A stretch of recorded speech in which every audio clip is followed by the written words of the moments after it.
지극히 높은 곳에서는 하나님께 영광이요 땅에서는 기뻐하심을 입은 사람들 중에 평화로다. 이걸 아주 기가 차게 패러디한 것이 전라남도 영광에 가면은 이런 글귀가 붙어 있습니다. 하늘에는 영광, 땅에는 굴비. 그래서 영광 굴비.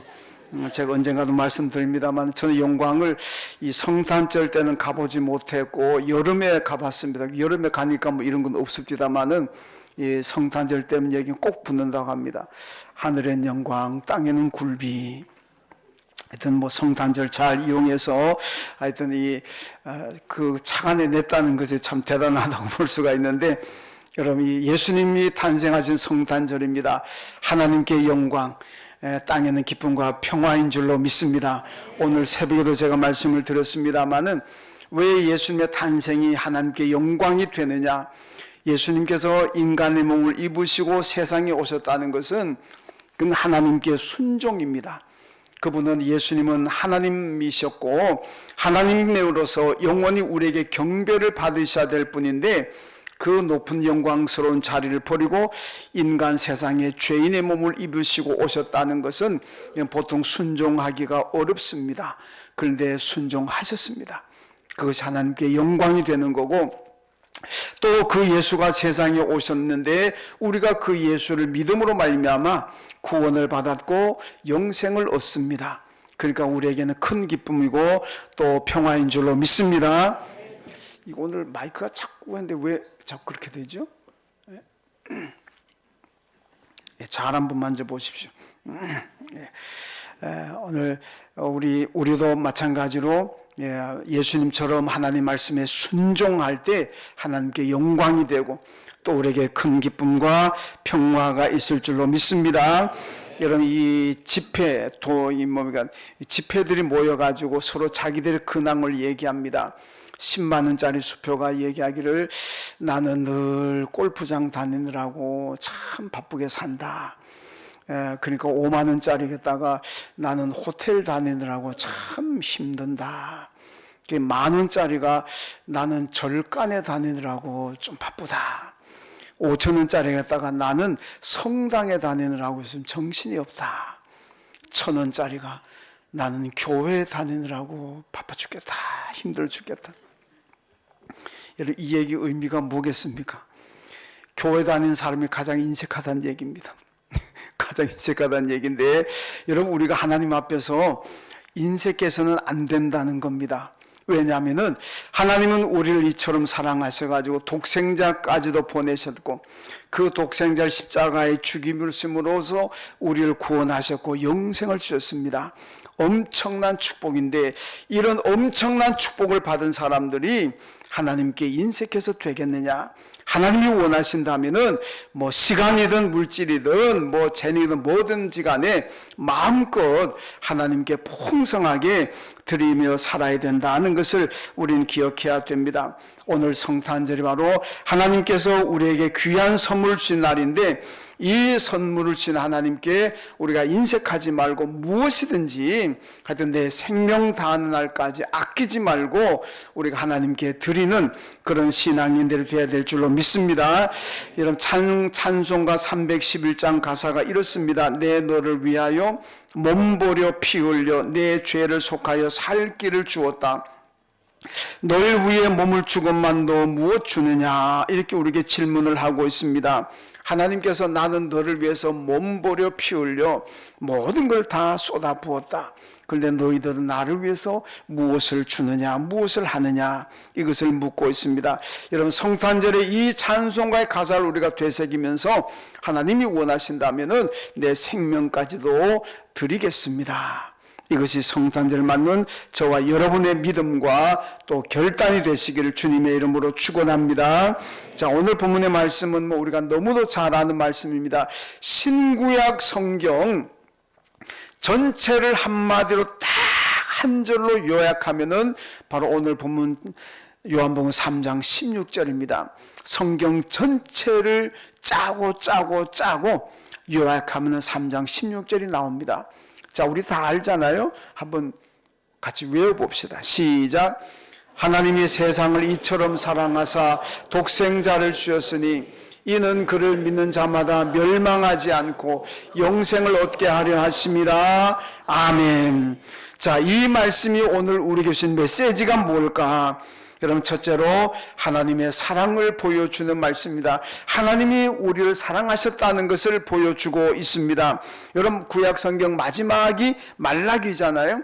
이 말라기서 1장을 보게 되면은 이스라엘 백성들이 이 말라기 선자를 비롯한 예언자들이 나와가지고 하나님이 여러분을 사랑하십니다. 하나님을 여러분을 사랑하시는 막 그러잖아요. 그러니까 이스라엘 백성들이 아니 언제 하나님이 우리를 사랑하셨느냐? 나는 지금까지 살아와봐도 하나님이 우리를 사랑한다는 걸 도대체 느끼지도 못하고 체험도 못했다. 하나님이 우리를 사랑했다는 증거가 뭐냐? 이걸 지금 질문하고 있는 게 말라기 1장입니다. 여기에 대한 대답이 오늘 본문에 나오는 요한복음 3장 16절입니다. 이스라엘 백성들이 우린 하나님이 우리를 사랑한다는 걸 모르겠다. 믿지를 못하겠다. 그때 하나님께서 그러냐? 내가 너희들을 이처럼 사랑한다. 내가 너희를 이처럼 사랑해서 내 독생자 아들 예수 그리스도까지 내가 너희들을 위해서 세상에 보냈다. 이것이 바로 하나님의 대답이고 이스라엘 사랑한다는 증거였습니다. 여러분, 예수님의 탄생이 우리에 대한 하나님의 사랑의 증거입니다. 예수님으로 보여주신 사랑은 바로 어떤 사랑이냐? 늘 우리와 함께하는 사랑입니다. 우리가 잘 될 때에도, 우리가 고통 가운데 있을 때에도 여러분, 다 언제나 우리와 함께하는 그것이 바로 예수님이 하나님께서 우리에게 보여주신 사랑입니다. 그러니까 임마누엘이라 그러잖아요. 하나님이 우리와 함께 계신다는 사랑입니다. 여러분, 부모님들은 아이들이 아프면은 그 아이를 등에 업고 병원에 가서 진찰을 받는 거, 이것도 부모의 사랑이고, 병원에 가지 못한 환경이 되어서 가지 못하고 아이들과 함께 하면서 아이가 울 때 함께 우는 것도, 그것도 부모님의 사랑입니다. 병원에 가는 것도 부모의 사랑이지만은 병원에 가지 못하고 집안에서 아이와 함께 같이 고통하고 같이 눈물 흘리는 것도, 그것도 여러분 부모님의 사랑이라는 겁니다. 여러분, 하나님께서 우리에게 보여주신 사랑이 뭐냐? 그건 우리와 늘 함께하는, 고통 가운데서도 기쁨 가운데서도 함께하는 것이 하나님이 보여주신 사랑인 줄로 믿습니다. 여러분, 유태인 가운데 엘리 위젤이라고 하는 사람이 있는데, 이 엘리 위젤이라는 사람은 여러분 그 히틀러 치하에서 많은 고통을 받았던 그 대표적인 게 뭐냐? 아우슈비츠 감옥에서 유대인 600만 명이 가스를 독살당하는 그 사건 나오잖아요.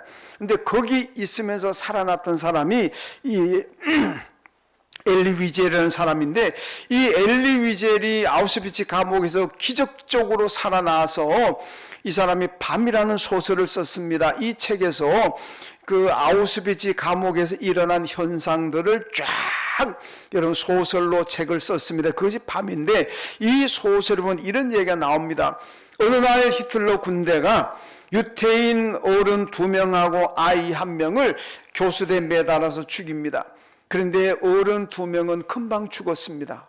오래 못 가고 금방 죽었는데, 이 아이는 어른보다 좀 오래 견디더란 얘기입니다. 더 오래, 얼마나 고통스럽겠습니까?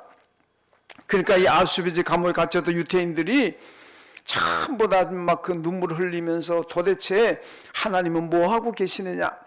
이 아이가 저렇게 고통을 하고 괴로움을 당하면서 죽어가는데 어떻게 하나님은 가만 보고만 계시냐? 도대체 하나님은 지금 무엇 하느냐?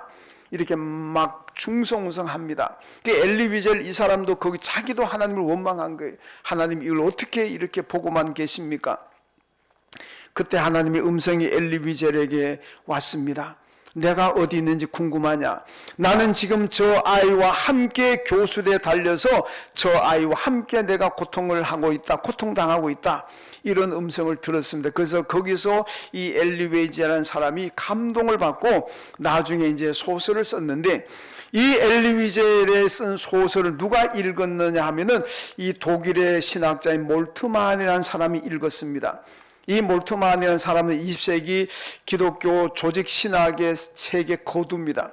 조직신학계에서 위르겐 몰트만을 모르고는 이 조직신학을 공부할 수가 없을 정도로 뛰어난 인물입니다. 이 양반은 원래 뭐 하나님에 대해서 별로 관심도 없었는데 어쩌다가 엘리 위젤의 소설을 읽고 난 다음에 거기에 감동을 받아가지고 여러분 이 몰트만이 십자가에 달리신 하나님이라는 책을 썼습니다. 오늘 제가 책 얘기를 하는데 저도 십자가에 달리신 하나님이라는 책을 읽었고 저한테도 있습니다. 여기서 몰트만이 뭐라고 했냐? 하나님의 사랑은 십자가다. 예수가 세상에 오셔서 우리의 죄를 대신 지시고 십자가에 죽으셨다. 이것이 바로 하나님의 사랑이고 우리와 함께 고통을 나누는 것이 하나님의 사랑이다. 그렇게 고백을 하고 있습니다. 여러분, 하나님의 사랑은 뭐냐? 십자가에 달리신 예수 그리스도에게서 나타났다는 것을 말씀하고 있습니다. 여러분, 이스라엘은 로마 포갑과 착취해서 하나님이 어디 계시냐고 그들이 하나님께 부르짖었습니다. 초대교회 로마 포갑이 얼마나 강했습니까? 경제적으로 착취당하고 인권이 짓밟히고 이런 가운데서 이 유대인들은 하나님이 도대체 어디 계십니까? 하나님이 도대체 우리를 사랑하기는 하는 겁니까? 부르짖습니다. 그때 하나님께서 내가 너희들을 사랑하고 있다. 변함없이 사랑한다. 그것이 바로 예수를 세상에 보내셨고 십자가에 죽게 하심으로 하나님의 사랑을 우리에게 보여주셨습니다. 여러분, 이처럼 사랑하사 어떻게 사랑하신 것이 이처럼 사랑하신 겁니까?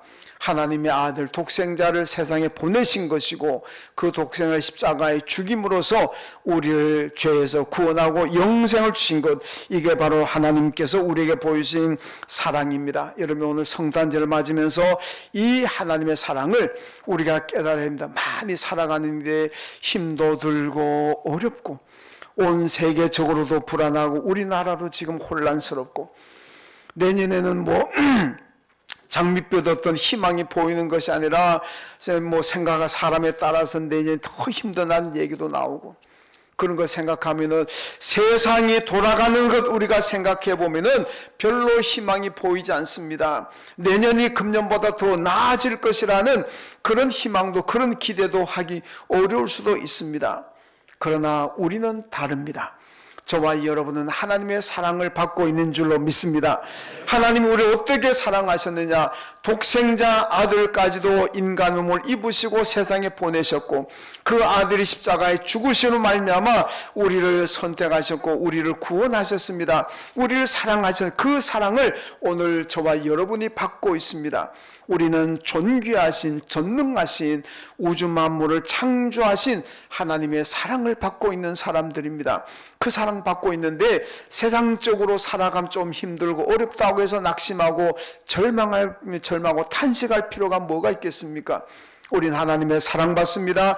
십자가에 죽으시면까지 나를 사랑하신 우리 주님의 사랑을 받고 있습니다. 이 사랑을 생각하시면서 여러분 지금도 내년에도 힘내시고 내년에도 여러분 승리하는 삶을 사시기를 주님의 이름으로 축원합니다. 그 다음에 오늘 본문의 두 번째는 예수님의 탄생은 하나님의 큰 선물입니다.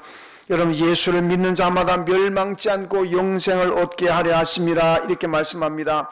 하나님께서 우리에게 주신 선물이 뭡니까? 영생이라는 겁니다. 우리 성탄절 되면 서로 선물을 많이 주고받습니다.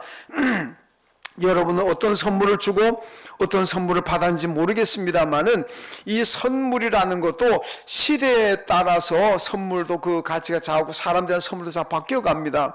여러분, 요즘 같은 시대 같으면은 뭐 좋은 선물이 뭐냐 그러면은 뭐 노화를 방지하는 거, 뭐 주름을 없애는 거, 뭐 아니면 건강 오래 사는 보양제 같은 거, 뭐 자우전 이런 것들 우리가 선물을 참 많이 합니다. 여러분, 그런데 건강하게 만드는 선물도 있고 노화를 방지하게 만들고 주름을 없애주는 선물도 있지만은 여러분, 죽음을 해결하는 선물은 있습니까? 진짜 똑똑하신 분들이네. 여러분, 세상에 선물이 많이 있습니다만은 이것 먹으면 죽지 않습니다. 이런 선물 보셨습니까? 그런 선물은 없어요. 뭐 장수한다는 얘기는 있지만은 사실 뭐 선전하는 거 들으면 그거 먹으면 뭐 병도 안 걸리고 뭐 다 만병통치 같은데 뭐 잘 안 되잖아요.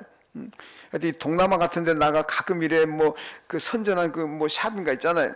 그런 데 가서 선전하는 보면 그것만 먹으면은 어떤 병도 안 걸릴 것 같아. 다 백세 너무 살 것 같아. 근데 그게 안 되잖아요. 자, 하여튼 여러분 세상에 나를 건강하게 만들고 뭐 예쁘게 만들고 뭐 하는 그런 선물들은 많이 있지만은 여러분 이것 먹으면 죽지 않습니다. 그런 선물은 없습니다. 여러분 창세기 50장에 보면은요 야곱의 장례식을 70일간 함 70일장입니다. 70일장 중에서 40일은 뭐 하느냐? 몸에 향을 넣습니다. 향을 넣어요. 여러분 애굽 사람들은 부자들, 고관들, 바로왕을 비롯한 고관들에게 항상 죽으면 그 시체에다가 향을 넣어요. 그 왜 넣느냐 하면은 향을 넣으면은 이 시체가 썩지를 않습니다. 그러니까 시체를 안 썩고 그대로 있으면은 나중에 언젠가는 다시 살아난다는, 우리 성경 용어로 하면 부활한다는, 이런 걸 애굽 사람들이 믿었습니다. 그러니까 고대 애굽 사람들은 하여튼 뭐 부자 아니면 고관들 이런 사람을 죽이면 항상 그 시체에다 향을 넣습니다. 여러분 야곱도 요셉의 아버지니까 얼마나 그 당시에는 고관이게 뭐 고관은 아니지만은 아들 덕분에 대우받잖아요. 그러니까 야곱이 죽었을 때 여러분 향을 몸에 넣는데 이게 40일이 걸렸다고 합니다. 엄청나게 정성 들였다는 거잖아요.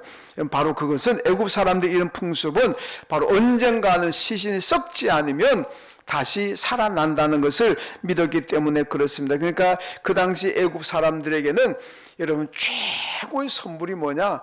그 시체 썩음을 방지하는 아마 향일 겁니다.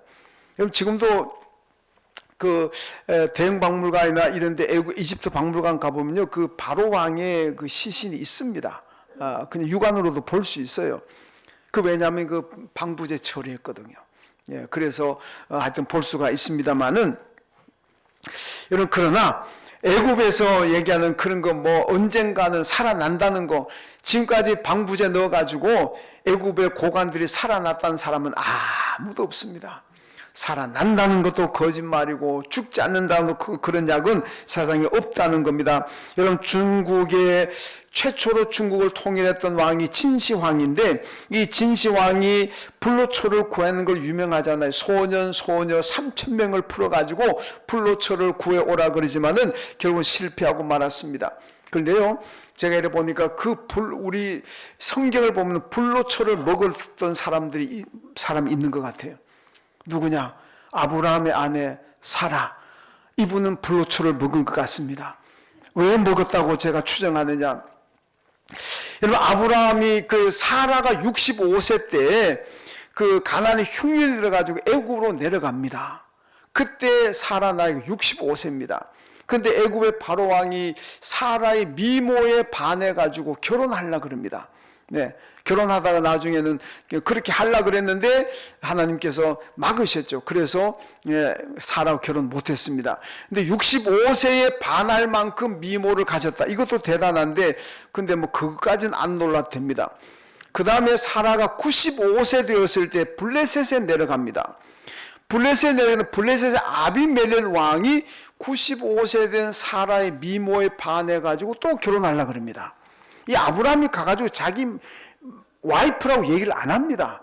그러면 자기 죽이고 자기 아내 빼앗아갈까봐. 그러니까 아브라함도 자기 아내가 굉장히 미인이라는 걸 알았습니다. 그러니까 애굽에 가서도 자기 와이프라고 얘기하지 않고 그냥 누이 동생입니다. 이래버리고 블레셋 가가도 자기가 남편을 그럼 자기 죽이고 자기 아내 빼앗아갈까봐 겁이 나가지고 마누라 그러지 않고 그냥 누이 동생 이래버리잖아요. 그러니까 아브라함도 자기 아내가 굉장히 예쁘다는 걸 인정했다고 볼 수가 있고 하여튼 95, 뭐 대단히 죄송합니다만은 95세 된 사라의 미모에 반해가지고 일국의 왕이 결혼하려고 했다는 것은 이 피부 관리가 얼마나 잘했겠습니까? 이거 정말 불로초 안 먹고는 아마 이렇게 일이 일어나기 어려울 겁니다. 그래서 제가 볼 때는 아마 진시황도 못 구한 불로초를 아브라함 아내 사례가 아마 먹지 않았을까 하여튼 그렇게 생각을 해봅니다만은 그러나 늙음을 방지하고 주름을 방지하는 약은 있지만은 여러분 죽지 않게 해준다는 약은 세상에 없다는 겁니다. 근데 그 약을 가지고 오신 분이 누구냐? 예수 그리스도인 줄로 믿습니다. 예수님께서 세상에 오실 때에 영생을 가지고 오셨는데, 여러분 영생이 뭡니까? 죽지 않고 영원히 산다는 거 아니에요.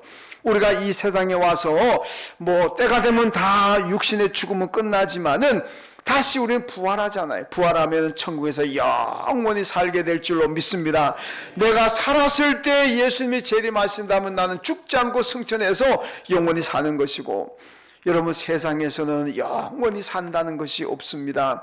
죽지 않게 해주는 약도 없습니다. 그러나 예수님은 그 약을 우리에게 가지고 오셨습니다. 그게 바로 영생입니다.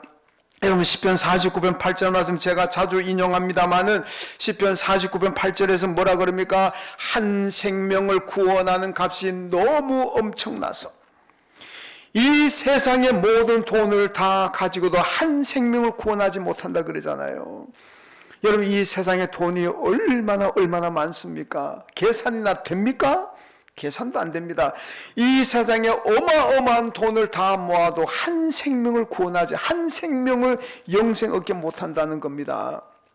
그런데 하나님께서 우리에게 예수를 믿기만 하면은 이 구원을 주셨고 영생을 주신 줄로 믿습니다. 이게 그러니까 얼마나 위대하고 얼마나 값진 선물이겠습니까? 그것을 예수님이 가지고 오셨다는 말씀입니다. 여러분 영생이라는 것은 돈과 권력, 지식, 힘 없어도 예수 믿으면 얻을 수가 있습니다. 오늘 보면 17절 말씀 보니까 하나님이 그 아들을 세상에 보내신 것은 세상을 심판하려 하심이 아니요 그로 말미암아 세상이 구원을 받게 하려 하심이라, 이렇게 말씀합니다. 여러분 탄생하신 예수님으로 말미암아 우리가 구원을 받고 영생을 얻은 줄로 믿습니다.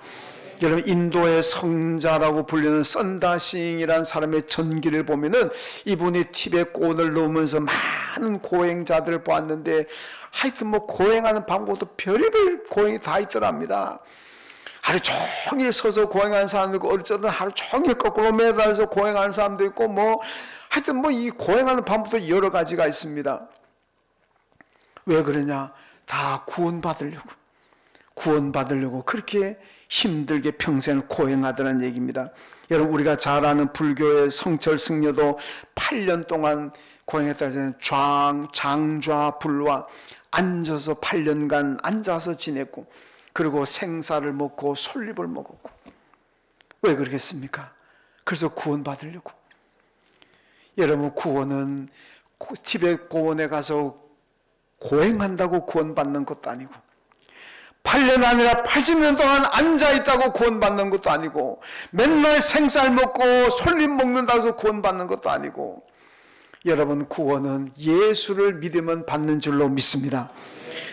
하나님께서 보내신 탄생하신 예수를 믿으면은 우린 다 그냥 돈 없어도 벼슬 없어도 지식 없어도 구원과 영생을 받게 될 줄로 믿습니다. 여러분 그래서 예수만 믿으면은 여러분 뭐 고기 먹어도 괜찮습니다. 뭐 생선 안 먹고 따뜻한 밥 먹어도 괜찮습니다. 다 구원받습니다. 얼마나 쉽습니까? 구원받는 길이. 그런데 여러분 왜 예수를 안 믿습니까? 이렇게 구원받고 영생하는 방법이 어떻게 보면 너무너무 쉬운데, 예수를 믿기만 하면 되는데 왜 그런데 예수를 안 믿습니까? 여러분 데살로니가 후서 3장 2절 말씀 보면은요 믿음은 모든 사람의 것이 아니니라, 이렇게 말씀합니다. 따라합시다. 믿음은 모든 사람의 것이 아니니라. 이게 뭡니까? 믿음은 하나님께 선택받은 사람들만 가지는 축복인 줄로 믿습니다. 여러분 내가 아무리 믿으려고 그래도 믿음 안 생기는 사람이 있잖아요. 그런 사람도 있습니다. 성경을 뭐 10번 100번을 읽어도 안 믿어지는 사람이 있는가 반면에, 나는 성경을 한 번도 안 믿어도 성경 다 믿어지는 사람들이 있습니다. 이래나 저래나 성경이 믿어지는 사람이 복인 줄로 믿습니다. 제가 손들어 보라 그러지는 않겠습니다. 아마 성경 한 번도 안 읽은 분들 여기 아마 한 명 정도는 있을 것 같아요. 그렇죠. 제가 볼 때 한 명 정도는 아마 계실 것 같아. 나는 성경 한 번도 안 읽어봐도 나는 성경 다 믿는다. 이게 우리 신앙 아닙니까? 이거는요, 하나님의 놀라운 축복인 줄로 믿습니다. 제가 얘기하잖아요. 어떤 사람은 몇십 번, 몇백 번을 읽어도 성경이 안 믿어지는데 이게 얼마나 불행한 일입니까? 근데 나는 성경 한 번도 안 읽어도 그냥 성경 말씀이라 그러면 아멘 믿어져. 놀라운 축복인 줄로 믿습니다. 이게 얼마나 큰 하나님의 사랑입니까? 그 사랑만 가지고도 우리는 정말 만입에서도 하나님을 다 찬양할 수가 없는 겁니다. 여러분, 하나님의 믿음은 모든 사람의 것이 아니니라는 이 말씀은 하나님의 선택을 받은 사람들만이 성경이 믿어지고 하나님의 선택을 받은 사람들만이 예수가 하나님의 아들로 믿어지게 되는 줄로 믿습니다. 하나님이 예수를 세상에 보내셨고 예수로 말미암아 나를 선택하셔서 믿음을 주셨습니다. 여러분, 우리가 예수를 믿는다는 것은 하나님의 선택을 받았다는 뜻입니다. 세상에 나가면 나보다 더 똑똑하고 더 유능하고 더 훌륭한 사람들이, 더 마음씨도 착한 사람들이 얼마나 많은데, 제가 늘 그러잖아요. 저도 목사가 되었습니다마는 목사 안 된 사람 가운데, 예수 안 믿는 사람들 가운데 저보다 더 똑똑하고 저보다 더 마음씨도 착하고 저보다 더 훌륭한 인격을 가지고 실력도 훨씬 뛰어나고 그런 사람들 세상에 얼마나 많은지 모릅니다. 저 지방말로 천지빼깔입니다. 그런데도 하나님이 저를 선택하셔서 목사 만드셨잖아요. 저는 그것만 생각해도 너무너무 감사한 거예요. 나 같은 사람도 하나님이 이렇게 선택하셔서 목사로 사역하게 만드셨구나. 얼마나 감사합니까? 여러분, 미안하지만 여러분들보다도 더 마음씨 착하고 다 훌륭한 사람들 세상에 많습니다. 그런데도 여러분을 선택하셨어요, 하나님께서. 그리고 일꾼 삼으셨습니다. 큰 사랑이고 큰 복인 줄로 믿습니다. 여러분, 이 성탄절을 맞으면서 믿음도 아무나 갖는 것이 아니라 그랬잖아요. 예수 믿는 사람, 하나님의 선택받은 사람들이 가지는 것이 믿음이고 그 믿음으로 말미암아 내가 구원을 얻고 영생을 얻는 거예요. 여러분, 그것만 생각해도 우리는 늘 감사해야 되고 늘 기뻐해야 될 줄로 믿습니다. 이 성탄절을 맞으면서 다시 한번 이 하나님의 사랑을 여러분 뜨겁게 체험하시고, 하나님께서 우리에게 주신 이 귀한 선물을, 이 선물 받은 것에 대해서 여러분 감사하시고 늘 기뻐하시고 어려운 가운데서도 늘 소망 가지고 찬양하며 사시기를 주님의 이름으로 축원합니다. 하나님 아버지, 감사합니다. 오늘 예수 탄생하신 성탄절을 맞았습니다. 주님, 우리를 사랑하셔서 독생자까지도 보내셨고 우리가 그 사랑을 받고 있습니다. 감사하며 살게 하시고 세상 어디에서도 만나지 못하는, 세상 모든 돈을 다 합해도 한 생을 구원하지 못하는 그 구원과 영생을 예수로 말미암아 우리에게 주셨습니다. 그거 생각하면서 감사하며 살게 하시고, 우리 상황이 어떠하든지 간에 그 상황 때문에 낙심하고 실망하고 탄식하는 것이 아니라 오히려 기뻐하며 감사하며 살기를 결단할 수 있는 이 성탄절 되게 하여 주옵소서. 예수님의 이름으로 기도하옵나이다. 아멘. 하나님